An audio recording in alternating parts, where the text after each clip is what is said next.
Hey guys, welcome back to a new video. I'm Stephanie West. I'm a licensed counselor here in the state of Michigan. Today I'm going to say something that for some people might actually land a little raw, or they might get a little feisty when they hear it, and I'm okay with that because once upon a time it was brand new understanding for me as well. And that is when we use a language that someone makes us something. So they made me angry, they made me sad, they hurt me, they did this, they did that. At best, other people can invite us into emotional experiences. So someone can invite me into anger. Someone can invite me into being offended. Someone can invite me into, being frustrated.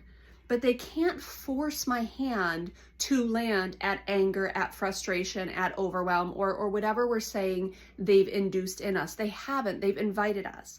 Now, I often use this, analogy with my clients where if someone's running a relay and they hand me the baton, I have to grab the baton and start running for the relay to stay intact.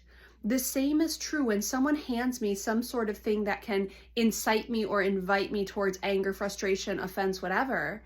I've got to grab the baton and take it to that next step. I have to decide that I'm angry, decide that I'm offended. And there's a lot of people probably thinking like, but wait a second, what they said was not okay, or what they did was not okay, or how they're treating me is not okay.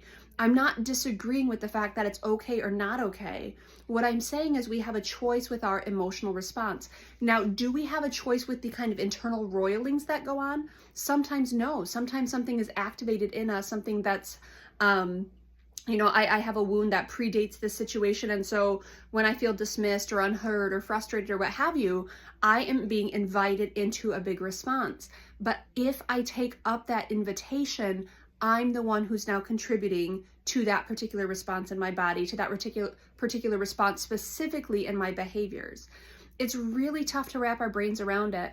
But for me to be offended, there has to be a belief system that whatever's being done is something that is offendable or offensive to me. I've got to make that decision.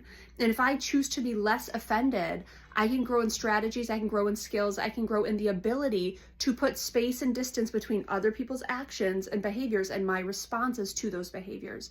But it starts with a word tweak. People do not make us anything outside of putting a gun to my head and saying, Steph, you have to do that. But even then, I have a choice. I can do it or not do it and then live in the consequences of it. And I don't mean to be radical there, but that is the level of control that other people have over us. They don't. Now, we can feel helpless. We can feel overwhelmed. We can feel like our hands are cuffed or what have you. Those are feelings. Those are not facts. Once we understand that people can invite us into things, but for the cycles to keep going, for the anger cycle or the lashing out or the shutting down, we have to take that baton and we're the ones that run with it. So if strategies to kind of get stronger is something you're interested in, you're welcome to drop a comment below about, hey, this is the situation. What do you mean they're inviting me into anger? They're clearly doing things that are not okay. We can talk about choice points that you have. Get with a therapist. One of the key cornerstones of mental health is being able to slow down your response time. So someone does something, it's aimed in my direction. How do I want to respond? There's a lot of choice there, but you have to believe there's a choice. And it starts with understanding that nobody makes us anything. They can invite us into it, but they can't force any particular emotional response.